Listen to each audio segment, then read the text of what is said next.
2021년 10월 20일 수요일 달코라 뉴스입니다. 어제 종료된 제3차 주 특별 입법회기에서 공화당이 선거구 재지정 법안을 통과시켰습니다. 코로나19 사태에 따른 국내 물류 대란이 갈수록 심해지고 있습니다. 휴스턴 인근에서 개인용 제트기가 추락해 불에 타는 사고가 발생했습니다. DFW 한인사회에서 여성 사업가로 활동해온 한국홈케어의 유성주 대표가 제38대 달라스 한인회장 선거에 출마합니다.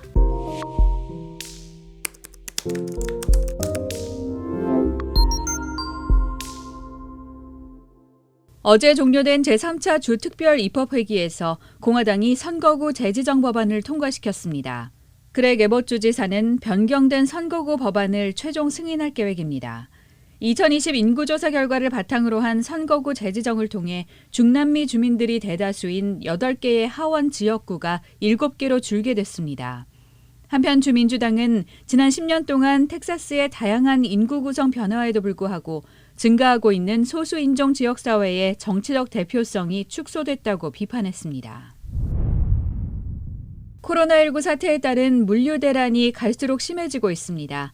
LA항과 롱비치항의 입항을 기다리는 화물선은 18일 기준 157척에 달해 사상 최대치를 기록했습니다. LA항과 롱비치항은 미국에 도착하는 컨테이너선 하역 작업의 40%를 처리하는 대아시아 무역 관문입니다.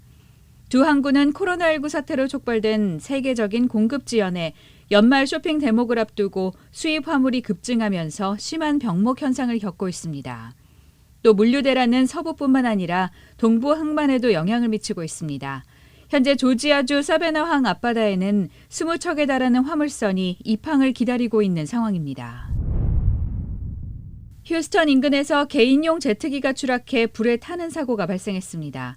하지만 탑승자 21명 전원은 무사히 탈출하는 데 성공했습니다. 어제 휴스턴 인근 한 공항에서 개인용 제트 비행기가 이륙 중 활주로 외곽 울타리에 부딪혀 추락했습니다. 연방항공국은 비행기가 활주로 끝에서 고도를 확보하지 못해 울타리에 부딪혔고 공항 북쪽 들판에 추락했다고 밝혔습니다. 사고 비행기는 휴스턴의 한 주택건설업자가 소유하고 있었는데 승객들은 보스턴에서 열리는 미 프로야구 아메리칸 리그 챔피언십 시리즈 4차전을 관람하기 위해 비행기에 탔던 것으로 나타났습니다. DFW 한인사회에서 여성 사업가로 활동해온 한국홈케어의 유성주 대표가 제38대 달라스 한인회장 선거에 출마합니다. 지난 1999년 이민온 유 대표는 그동안 북텍사스 간호사협회장과 민주평화통일 달라스협의회 자문위원, 달라스 한인회 임원을 역임하며 동포사회를 위한 사회 활동을 해왔습니다. 특히 코로나19 대유행이 선포되자 개인 방역용품과 위생용품을 기부하고 코로나19 무료 진단검사와 노인들을 위한 봉사활동도 하면서 지난해 한국 외교부 장관 표창과 자랑스러운 한인상을 수상하기도 했습니다. 유성주 대표는 동포들의 소리를 듣는 달라스 한인회를 만들고 싶다고 밝혔습니다. 제38대 달라스 한인회장 선거를 위한 유권자 등록은 오는 25일까지로 본투표는 11월 22일 달라스 한인문화센터 아트홀에서 실시됩니다.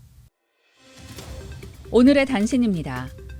더불어민주당 이재명 대선 후보가 유동규 전 성남시설관리공단 본부장의 본부장 임명 과정에 대해 기억나지 않는다고 답했습니다. 이른바 고발사주 의혹의 최초 제보자인 조성은 씨가 김웅 의원과 나눈 통화 내역을 복원해 공개했습니다. 영국이 최근 하루 5만 명에 육박하는 코로나19 일일 확진자 수에 골머리를 앓고 있습니다. 스위스에서 스키장의 리프트를 탈 때 백신 증명서를 제시해야 하는지를 두고 연방정부와 관련 업계가 갈등을 빚고 있습니다. 지금까지 10월 20일 수요일 달코라 뉴스의 소피아 싱이었습니다.